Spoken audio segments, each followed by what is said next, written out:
40 000. Arrêtez-vous un instant et laissez ce chiffre résonner. 40 000 soldats, pas en Europe, pas dans une opération de l'OTAN, mais ici, au cœur de l'Afrique de l'Ouest, au Burkina Faso. C'est un choc parce que pendant des décennies, on nous a répété la même histoire. L'Afrique est trop faible pour se défendre seule. Et voilà qu'un jeune capitaine, Ibrahim Traoré, trace une ligne dans le sable. Il déploie plus d'hommes que bien des nations européennes n'en comptent. Il dit au monde, nous ne serons plus spectateurs, nous serons acteurs de notre propre sécurité. Ce n'est pas seulement un déploiement militaire. C'est une image qui bouleverse des routes où l'on fuyait après le coucher du soleil et où l'on marche à nouveau. Des classes d'écoliers qu'on fermait dans la panique et qui s'ouvrent de maintenant dans la confiance. Abonnez-vous, activez la cloche et dites-nous d'où vous nous regardez. Paris, Douala et Bamako, Abidjan, Montréal, votre voix compte parce que cette histoire n'est pas lointaine. Elle nous concerne tous. Restez avec nous, parce que ce que le Burkina Faso vit aujourd'hui n'est pas seulement une actualité. C'est peut-être le début d'un nouveau récit africain. 40 000 pas alignés, 40 000 silhouettes en uniforme, 40 000 regards fixés vers le nord. On ne parle pas ici d'une manœuvre symbolique ni d'un simple défilé militaire. On parle de la plus grande mobilisation de l'histoire récente du Burkina Faso, annoncée par le capitaine Ibrahim Traoré et exécutée avec une rapidité qui a surpris autant les observateurs étrangers que les populations locales. À Ouagadougou, on raconte encore le moment où la nouvelle est tombée. Les visages se sont figés, puis les murmures ont parcouru les rues poussiéreuses comme une onde. Dans les villages du Sahel, là où les nuits étaient rythmées par les rafales et les pillages, la rumeur a couru plus vite que les vents. Ils arrivent, nos soldats arrivent. Et soudain, un mot oublié s'est glissé sur les lèvres, sécurité. Ce n'est pas une abstraction. À Kaya, un instituteur avait pris l'habitude d'interrompre ses cours dès que des coups de feu éclataient à l'horizon. Il voyait les enfants courir, leurs cartables ballottant sur des dos trop frêles, et il priait en silence pour que chacun rentre sain et sauf. Quelques semaines plus tard, après le déploiement, il raconte une autre scène. Les mêmes enfants sortent en rang, souriant, leur voix couvrant le champ lointain des grillons. Cette transformation n'est pas une donnée statistique, c'est une respiration retrouvée.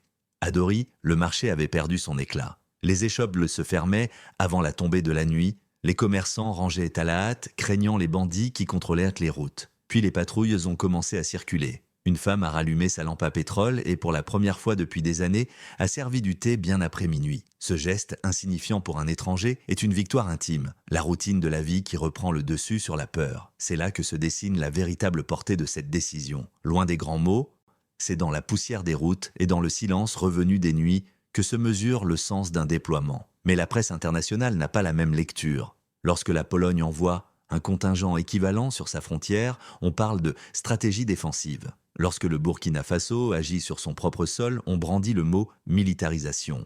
Le double standard saute aux yeux et il ne fait qu'alimenter un sentiment de fierté mêlé de colère. Pourquoi ce qui est légitime ailleurs serait suspect ici ?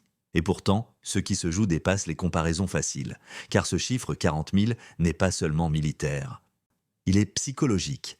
Il dit aux villageois « vous n'êtes pas seuls ». Il dit aux cultivateurs du Sahel « vous pouvez planter à nouveau ». Il dit aux enfants de Kaya « allez à l'école sans regarder derrière vous ». Il dit à une capitale souvent décrite comme dépendante « nous avons choisi de nous tenir debout ». Derrière les Burkina Faso actualités, il y a donc des vies ordinaires qui reprennent souffle. Un vieil homme qui, après des années à se cacher au crépuscule, ose s'asseoir devant sa porte. Une mère qui, en entendant un bruit dans la nuit, distingue enfin le ronron d'un moteur militaire du claquement sec des armes.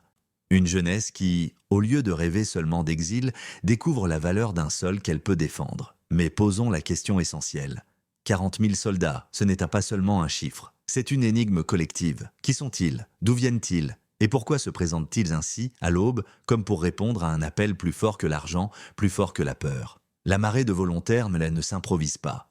Elle dit quelque chose de plus profond, une légitimité qui ne s'achète pas. Allons voir comment elle est née. Aux premières heures du jour, les files s'allongent. Les stades, faits pour les matchs et les chants, se remplissent de pas fermes et de voix qui déclinent des noms. Ici, un paysan qui a laissé son champ. Là, un étudiant qui porte encore son sac rempli de cahiers. Plus loin, un ancien militaire qui vient offrir son expérience, non pas comme un privilège, mais comme un héritage. Ce spectacle n'est pas celui d'une foule contrainte, c'est celui d'une marée volontaire. On a vu des jeunes hommes brandir leur vieux certificat de naissance, comme pour dire « j'ai l'âge, j'ai le droit, laissez-moi entrer ». On a vu des paysans marcher des kilomètres en sandales, poussière aux pieds, détermination au regard.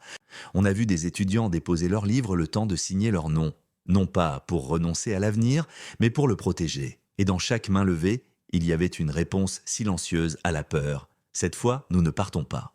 Dans d'autres régions du monde, une telle mobilisation aurait été saluée comme un acte de patriotisme. Ici, certains observateurs étrangers murmurent militarisation, comme si la ferveur populaire devait toujours être suspecte quand elle ne s'exprime pas sous des drapeaux occidentaux, comme si la confiance entre un peuple et son armée devait forcément cacher une dérive. Mais la vérité est plus simple. Plus ancienne que les discours, la légitimité ne se décrète pas de l'extérieur, elle se ressent à l'intérieur. Un père, à Ouagadougou, raconte la scène. Son fils enfile pour la première fois un uniforme trop large, il aurait pu craindre le pire, mais il sourit. Aujourd'hui, dit-il, il combat pour nous, pas pour eux. Ce sourire vaut plus qu'un sondage. Il dit la fierté d'un peuple qui se reconnaît dans son propre effort, et il rappelle une évidence, une armée née des volontaires est plus difficile à contester qu'une armée née des ordres. Là où certains voient un danger, d'autres voient un retournement historique. Pendant longtemps, les jeunes ont été décrits comme désabusés, désireux de fuir vers l'Europe ou l'Amérique. Mais ici, on les voit se lever avant l'aube pour signer un engagement au service de leur propre village. Ce choix intime, rester plutôt que partir, pèse davantage que 1000 discours. Il dit que la dignité retrouvée peut retenir ce que ni les frontières ni les accords n'ont su retenir, la confiance de la jeunesse. Bien sûr, tout n'est pas parfait, le risque existe toujours. Le zèle peut se transformer en excès, l'enthousiasme en débordement. Mais il existe une force plus grande encore, celle d'un peuple qui se reconnaît dans ses fils. Car une armée peut être entraînée en quelques mois, mais l'esprit qui l'anime met des décennies à naître. Et cet esprit, aujourd'hui, se lit dans les yeux de ceux qui font la file, dans les voix qui résonnent sous le soleil du matin. C'est pourquoi le nom d'Ibrahim Traoré surgit partout, qu'on l'admire ou qu'on le critique. Les journaux, les radios, les conversations n'ont pas d'autre pivot. Dans la Traoré actualité, il ne s'agit pas seulement de décisions administratives ou militaires. Il s'agit d'une génération entière qui dit « présent ». Une génération qui, pour une fois, ne s'incline pas sous la pression extérieure, mais se dresse sous sa propre bannière. Les voix étrangères crient « autoritarisme ». Les voix locales répondent « libération ». La vérité n'est peut-être pas absolue, mais elle est palpable dans la poussière des routes, dans les marchés qui rouvrent, dans les champs qui reprennent. L'adhésion n'est pas un concept. Elle se mesure au nombre de mains qui se lèvent sans y être forcées. Reste à poser la question qui dérange, pourquoi tant de volontaires? Pourquoi maintenant ce n'est pas seulement l'appel d'un homme, ni même d'une patrie, c'est aussi l'appel d'un patrimoine. Car derrière les uniformes se cache une autre réalité. Les ressources, les richesses, les trésors du sol. L'or qui a longtemps quitté le pays sous escorte étrangère est désormais surveillé par des regards locaux. Et cela change tout. Quand les soldats gardent la frontière, gardent-ils aussi l'or? Et que devient la dignité quand elle touche aux mines et au marché? Quand on déplace 40 000 soldats, on ne déplace pas seulement des corps. On déplace des habitudes, on déplace des équilibres, on déplace des destins. Le premier effet s'est vu dans les villages, la peur s'est reculée d'un pas. Les habitants ont entendu non plus les rafales des groupes armés, mais le bruit régulier de moteurs militaires, le claquement sec de bottes qui patrouillent. Ce simple son, pour beaucoup, a suffi à transformer les nuits. À Dori, une vendeuse de tissus raconte qu'elle avait cessé d'ouvrir son échoppe après le crépuscule. Les routes étaient trop dangereuses, les clients trop rares, les risques trop grands. Depuis le déploiement, elle a osé rallumer sa lampe à pétrole, étaler ses tissus colorés jusque tard dans la nuit. Autour d'elle, les discussions reprennent. On négocie, on rit, on se dispute même sur le prix du pagne. Ce sont des signes minuscules, mais ce sont les véritables symptômes de la vie qui revient. À Kaya, des parents disent que leurs enfants marchent à nouveau vers l'école sans se retourner. Ce geste si banal ailleurs devient ici un acte politique, un acte de confiance. Une école ouverte, c'est plus qu'un lieu d'apprentissage. C'est un signal que l'État est présent, que le chaos ne décide plus du calendrier. Quand un enfant apprend ses lettres en paix, c'est un peuple entier qui retrouve la mémoire de son futur. Mais il y a aussi l'autre visage des conséquences, l'économie. Le Burkina Faso n'est pas seulement un territoire à défendre, c'est une terre riche en or. Une richesse qui, trop souvent, a glissé hors des mains locales. Pendant des décennies, des convois escortés par des forces étrangères ont quitté les mines à la nuit tombée. Les villages, eux, restaient pauvres. Aujourd'hui, les soldats burkinabés gardent eux-mêmes les sites miniers. Et cette image, plus que n'importe quel discours, a bouleversé les perceptions. car ce n'est plus un uniforme étranger qui protège l'or, mais un uniforme qui parle la langue des villages voisins. Bien sûr, cela inquiète. Certains investisseurs s'alarment. La militarisation fera fuir les capitaux. Mais d'autres, plus pragmatiques, reconnaissent une vérité ancienne. L'argent aime la stabilité, même quand elle porte un uniforme.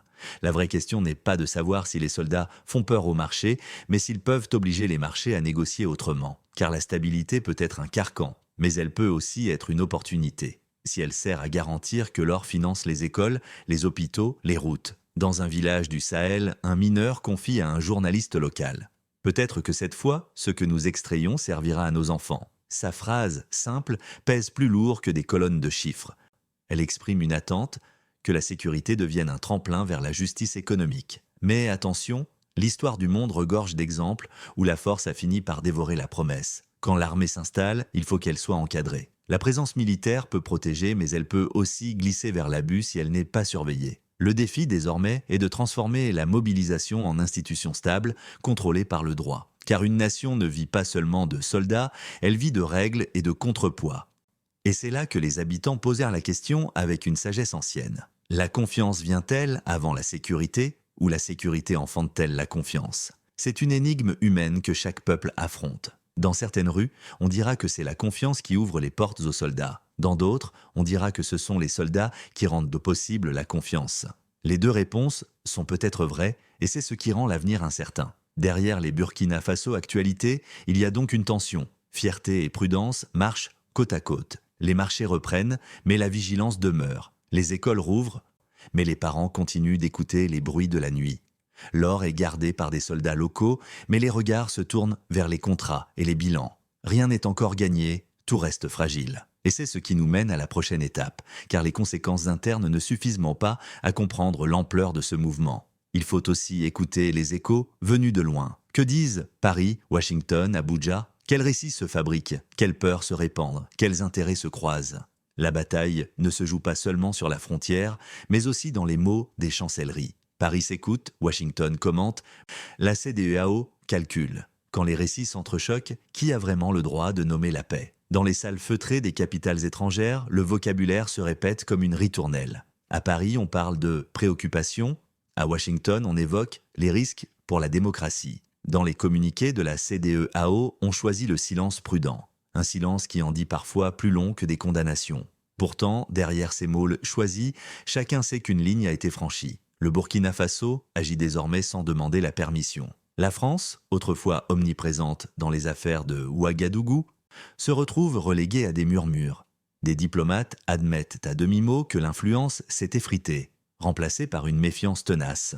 Les États-Unis observent, commentent, débattent sur les plateaux télévisés. Certains analystes parlent de autoritarisme, d'autres d'un réveil africain. La CEDEAO, elle, hésite entre l'admiration discrète et la crainte de contagion. Car si un pays ose dire non, qu'est-ce qui empêchera d'autres de suivre? Il existe ici un paradoxe que les chancelleries refusent d'admettre. Quand l'OTAN déploie des troupes, on dit défense. Quand un État africain déploie les siennes sur son propre sol, on dit dérive. Cette contradiction nourrit un sentiment profond d'injustice et pousse les populations locales à se rallier davantage derrière leurs dirigeants. Car l'histoire humaine obéit souvent à une loi simple. Plus une communauté est critiquée de l'extérieur, plus elle se resserre de l'intérieur. Mais attention, l'appui populaire ne peut pas à lui seul suffire. L'admiration des foules doit s'accompagner de garde-fous. Les voix sages, pasteurs, imams, enseignants, anciens, le rappellent sans relâche. La véritable grandeur d'un pouvoir se mesure à sa capacité à être contrôlé. Sans règles,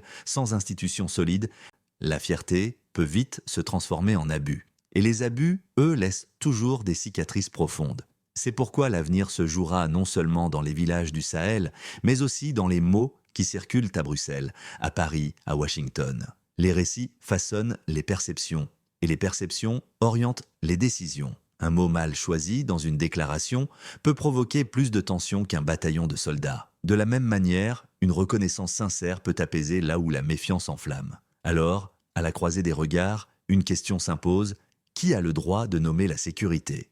Est-ce celui qui vit chaque jour la peur des embuscades ou celui qui rédige un rapport derrière un bureau climatisé? Est-ce le commerçant de Dori qui ferme enfin plus tard sa boutique ou l'analyste qui décrit cette même décision comme une menace pour la stabilité régionale? Ces voix contradictoires mais entremêlées façonnent déjà le futur. Mais le futur n'est pas écrit dans les rapports internationaux. Il s'écrit dans les choix à venir, dans les garde-fous que l'on met en place, dans la capacité à durer sans se perdre. Car l'histoire ne juge pas seulement les actes audacieux, elle juge la manière dont ils tiennent dans le temps. Tenir, corriger, durer, 3 chemins s'ouvrent devant le Burkina Faso. Lequel empruntera-t-il sans trahir son âme? Devant nous, 3 routes se dessinent dans la poussière. Elles ne sont pas tracées à l'encre, mais dans les pas du quotidien. Chacune porte son espoir et son péril. Premier chemin, la consolidation. C'est le scénario où la présence militaire ramène progressivement la vie civile. Les marchés rouvrent, les écoles reprennent, les dispensaires benets fonctionnent. Les soldats ne sont pas vus comme des maîtres, mais comme des gardiens. Le pouvoir accepte la critique, se soumet à des contrôles, et l'enthousiasme populaire devient institution. Si ce chemin se réalise, le Burkina Faso pourrait écrire une page rare, celle d'une armée qui défend sans confisquer. Deuxième chemin, la friction régionale. Les frontières ne sont pas des murs, mais des coutures fragiles.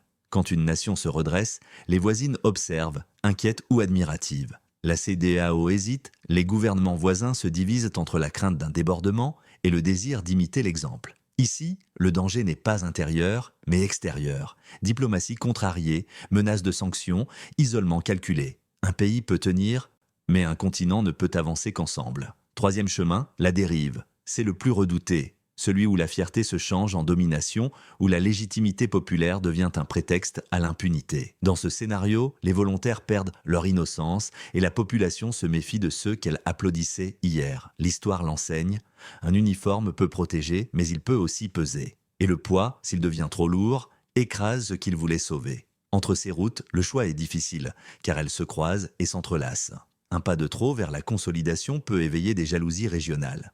Un excès de confiance peut basculer vers la dérive. Rien n'est figé. Tout dépendra de la vigilance, de la capacité à accepter la critique, de la sagesse à corriger le cap sans abandonner la direction. Aux anciens, aux sages, aux parents, une mission revient. Transmettre les leçons des indépendances bien passées. Rappeler que l'indépendance n'est pas un mot acquis, mais une responsabilité quotidienne. Dire aux jeunes que servir son pays, et c'est aussi savoir écouter, corriger, partager. Demain n'est pas une abstraction. Demain, ce sont des routes gardées, des bulletins scolaires rendus, des mines surveillées avec justice, des marchés éclairés après la tombée de la nuit. Demain, ce sont des institutions capables de tenir tête aux passions du moment. Et la question demeure, suspendue comme une prière au-dessus du Sahel, le Burkina Faso choisira-t-il la route de la durée sans trahir son âme?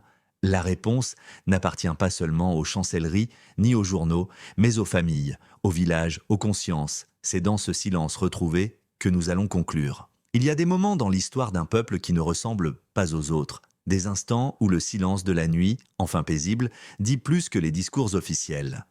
Des instants où un simple marché rouvert vaut plus qu'un sommet international. Le Burkina Faso vit aujourd'hui l'un de ces moments. Ce que nous avons vu n'est pas seulement un déploiement de troupes, c'est une nation qui se regarde dans le miroir et qui, pour la première fois depuis longtemps, ose dire « Nous pouvons tenir debout ». Les armes sont présentes, oui, mais derrière elles, ce sont des familles qui retrouvent de la routine, des enfants qui retrouvent la classe, des commerçants qui retrouvent le sourire. L'avenir reste fragile, 3 chemins se dessinent.